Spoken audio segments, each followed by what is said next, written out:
देख रहे हैं शिवा न्यूज। यूपी के बुलंदशहर में राज्यसभा सांसद सुरेंद्र नागर की बेटी की सगाई समारोह में पहुंचे हरियाणा के सीएम नैब सिंह सैनी और यूपी के डिप्टी सीएम ब्रजेश पाठक। केंद्र सरकार की बजट को लेकर बोले यूपी के डिप्टी सीएम ब्रजेश पाठक, विकसित भारत की परिकल्पना को पूरा करने वाला बजट पेश हुआ। मध्यम वर्ग को राहत देने वाला बजट पेश करने पर केंद्र सरकार को धन्यवाद देता हूं। विपक्ष के पास बजट पर बोलने के लिए कुछ नहीं है। ब्रजेश पाठक का समाजवादी पार्टी परिवार।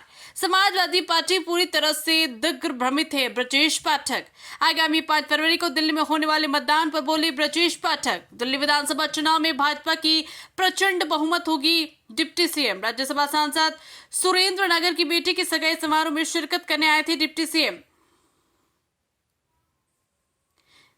राज्यसभा सांसद सुरेंद्र नागर के पुत्र के सगाई समारोह में पहुंचे हरियाणा के मुख्यमंत्री नैब सिंह सैनी। दिल्ली चुनाव में भाजपा की सरकार बन रही। पिछले 10 साल से दिल्ली में चल रही झूठ की दुकान को जनता समझ गई है। केजरीवाल ने सिर्फ अपने लिए काम किया है, जनता के लिए कुछ नहीं किया। केजरीवाल ने दिल्ली में सिर्फ झूठ परोसा है। दिल्ली की जनता आज भी गंदा पानी पीने को मजबूर है। सर, अखिलेश यादव ने ये कहा है कि हमें बजट के आंकड़ों से कोई मतलब नहीं है। महाकुंभ में मरे हुए समाजवादी पार्टी पूरी तरह से दिग्भ्रमित है। माननीय प्रधानमंत्री नरेंद्र मोदी जी के नेतृत्व में कल जो बजट प्रस्तुत हुआ है, ये विकसित भारत के संकल्प को पूरा करने वाला बजट है। नए भारत की परिकल्पना जो सदियों से होती आई, उसको पूरा करने वाला बजट है। युवाओं को, महिलाओं को, विशेषकर चिकित्सा जगत को नई गति देने वाला बजट है। और मध्यम वर्ग के लिए तो मैं कह सकता हूं कि बहुत लंबे समय से इंतजार था। जो इनकम टैक्स स्लैब में छूट मिली है, 12 लाख तक की आय उनकी कर मुक्त रहेगी।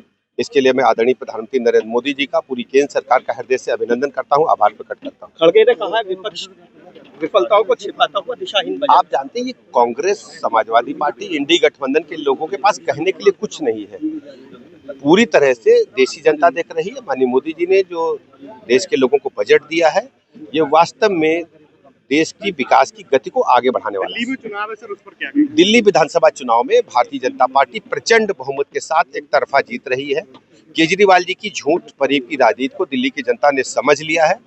अब ये और नहीं चलेगा। दिल्ली की जनता 5 तारीख को कमल खिलाने जा रही है। की जोड़ी वहां पर प्रचार कर रही है। पूरी तरह से फ्लॉप साबित होगा। धीरेन्द्र शास्त्री ने कहा है कुंभ में जो मरे हैं वो मोक्ष को प्राप्त हुए हैं। सर, क्या कहेंगे बयान पर? सर, सबकी नजरें दिल्ली पे टिकी हुई है। दिल्ली के अंदर 8 तारीख को भारतीय जनता पार्टी की सरकार बन रही है और वहाँ जो झूठ की दुकान पिछले 10 वर्षों से खुली हुई थी, लोग अब उसको समझ चुके हैं और 8 तारीख को झूठ की दुकान पे ताला लग जाएगा। जो वायदे वहाँ के लोगों से किए थे वो खाली वायदे ही रहे, उनके ऊपर काम नहीं हुआ।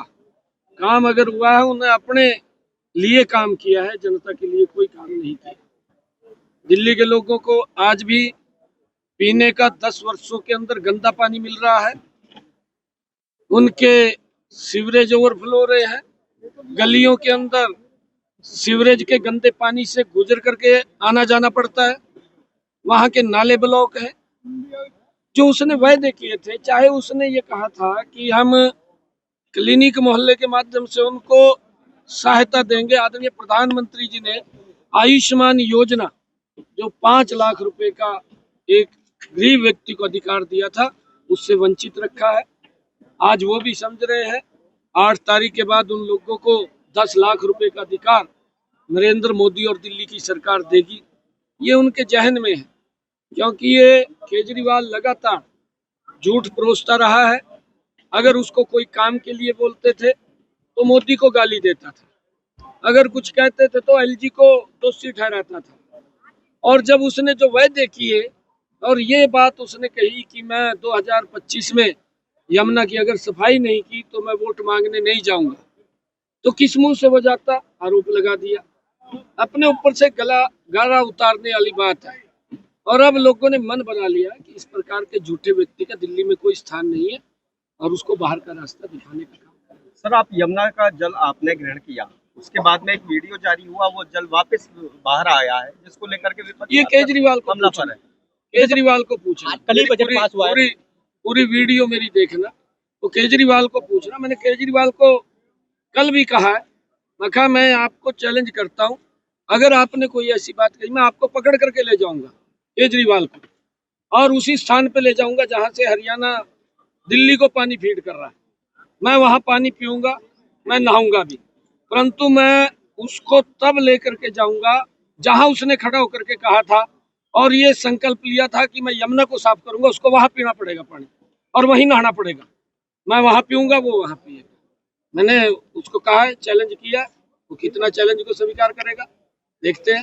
सर कल बजट पेश हुआ है, देश के लिए बड़ी सौगात है, किसान और युवाओं के लिए, उस पर क्या कहेंगे आप? देखिए, बजट हर वर्ग के लिए और इस देश के विकास के लिए एक महत्वपूर्ण, जो प्रधानमंत्री जी का विजन है कि 2047 तक विकसित राष्ट्र बनेगा, उस विकसित राष्ट्र में ये बजट अपनी महत्वपूर्ण भूमिका अदा करेगा। जो आदरणीय प्रधानमंत्री जी ने एक शब्द कहा था ज्ञान का, गरीब, युवा और अन्नदाता और नारी, उसको केंद्रित रखते हुए ये बजट बनाया गया है।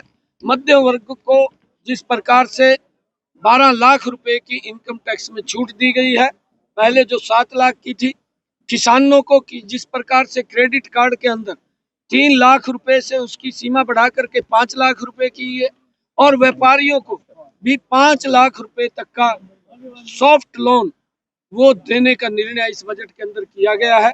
इसका हर वर्ग को बड़ा लाभ और मध्यम वर्ग को इसकी इससे मजबूती मिलेगी।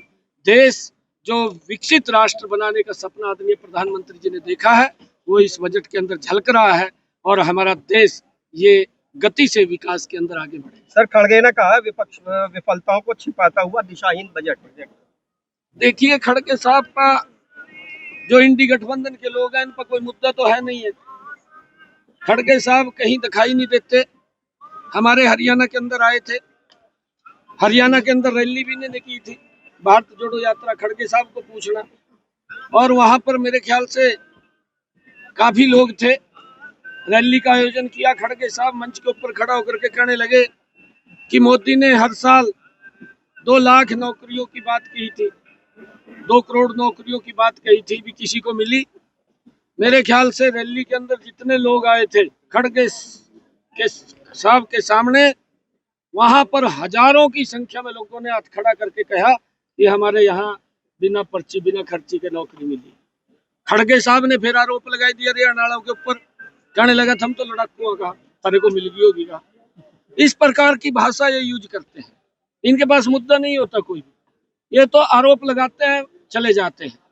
इन्होंने आज तक जिस गति से मोदी जी के नेतृत्व में भारत बढ़ा है, 55 सालों के अंदर कांग्रेस के शासन में उस गति से नहीं बढ़ा है, क्योंकि ये भ्रष्टाचार को ज्यादा तवज्जो देते थे, जिस प्रकार केजरीवाल दे रहा है। फिर केजरीवाल ने कमीशन सेट कर रखा है, जैसे किसी को पता ना चले, और लोग पानी के लिए करा रहे हैं, लोगों को गंदा पानी मिल रहा है और कमीशन में लगा हुआ है। ये सारे के सारे एक ही थैली के चट्टे बट्टे हैं और लोग समझ रहे हैं। और 8 तारीख को भारतीय जनता पार्टी की सरकार दिल्ली में बन रही है।